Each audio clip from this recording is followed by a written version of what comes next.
بسم اللہ الرحمن الرحیم۔ السلام علیکم دوستوں، اپنی نیکسٹ ویڈیو کے ساتھ آپ کو ویلکم کرتا ہوں اپنے اس چینل میں۔ بہت سارے دوست ایسے ہیں جو کہ وہاں سے اسٹوڈنٹ ویزا لگوا کے یورپ میں یا انگلینڈ میں جانا چاہتے ہیں۔ ان کے لیے یہ کافی اہم ویڈیو ہے جو کہ میں آپ لوگوں کے ساتھ شیئر کرنا چاہتا ہوں۔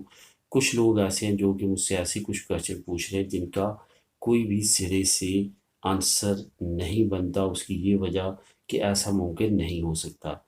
کچھ لوگ جو ہیں ان کو کچھ ایجنٹ مافیا کے ہتھے چڑھ کے انہوں نے اپنا پہلے نقصان کیا ہے، اور کچھ نئے کو وہ مرغا بنانے والے ہیں۔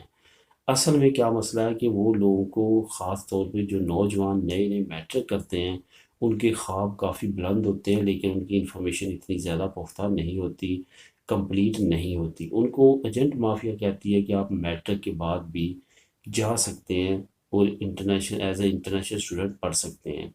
چند ایک ممالک کے علاوہ میٹرک کے بعد آپ کو کوئی بھی ملک جو ہے وہ الاؤ نہیں کرتا کہ آپ اسٹوڈنٹ ویزے پہ آئیں۔ او لیول اگر آپ نے کیا ہے یا اے لیول کیا ہے تو اس کی بات علیحدہ ہے، لیکن اگر میٹرک کے بعد آپ کہیں کہ آپ کو کہ اچھے ملک میں اسٹوڈنٹ ویزا ملے اور وہاں پہ آپ جا کے پڑھیں، تو وہ ایک بڑا مشکل مرحلہ ہے اور ایسا ممکن نہیں ہے۔ اسی لیے میرا یہ مین ٹارگٹ تھا اس ویڈیو میں آپ کو بتانا کہ کسی بھی فراڈ میں انٹر ہونے سے پہلے لازمی طور پہ یہ چیک کر لیں کہ وہ کون سا ملک ہے۔ رومانیہ ایسا ملک ہے یا ہنگری ایسا ملک ہے جہاں پہ میٹرک بیس پہ آپ کو کوئی نہ کوئی چانس مل جاتا ہے، لیکن وہ بھی 50% پہ۔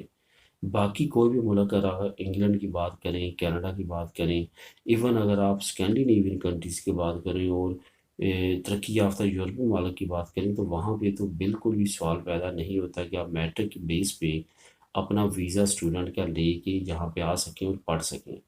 اس وجہ سے اس غلط فہمی میں آپ نے نہیں رہنا کہ آپ میٹرک کے بعد کسی اچھے ملک میں اسٹوڈنٹ ویزے کے طور پہ چلے جائیں گے۔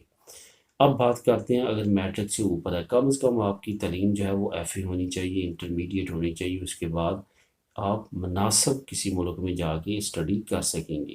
ادروائز نارملی جو لوگ آ رہے ہیں ترقی یافتہ یورپی ممالک میں، انگلینڈ میں، کینیڈا میں، امریکہ میں، آسٹریلیا، نیوزی لینڈ کی بھی بات کریں، وہاں پہ بھی ماسٹر لیول پہ، بیچلر لیول پہ جنہوں نے آلریڈی وہاں پہ کیا ہے اور کسی نہ کسی پروفیشن ڈگری میں ہیں، تو ان کے لیے کافی زیادہ اپرچونٹیز اور کافی ایزی ہے یہ تمام چیزیں اویل کرنا۔ اس کے علاوہ میں یہ ضرور کہوں گا کہ وہ لوگ جو اسٹوڈنٹ ویزے پہ آنا چاہتے ہیں، ان کی تعلیم اچھی ہے، وہ انگلینڈ کے لیے لازمی طور پہ اس وقت اپرچونٹی ہے۔ انہوں نے پرانا قانون ختم کر دیا، اگر آپ وہاں پہ ڈگری کمپلیٹ کرتے ہیں آپ کو 3 سال کا ٹائم ملے گا۔ 3 سال میں آپ نے وہاں پہ کوئی نہ کوئی امپلائر تلاش کرنا اپنی ڈگری سے ریلیٹڈ، اور وہاں پہ آپ رہ سکتے ہیں، کام کر سکتے ہیں، لیگلی کوئی بھی مسئلہ آپ کے لیے نہیں بنے گا۔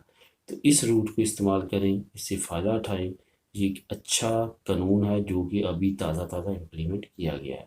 تو دوستو، یہ تھی انفارمیشن اسٹوڈنٹ سے ریلیٹڈ، جو آپ کے کمنٹس آتے تھے اس کے میں نے جوابات دینے تھے، اور کچھ ضروری معلومات تھی۔ ملیں گے نیکسٹ ویڈیو میں نئی نیوز، نئی انفارمیشن کے ساتھ۔ اللہ حافظ۔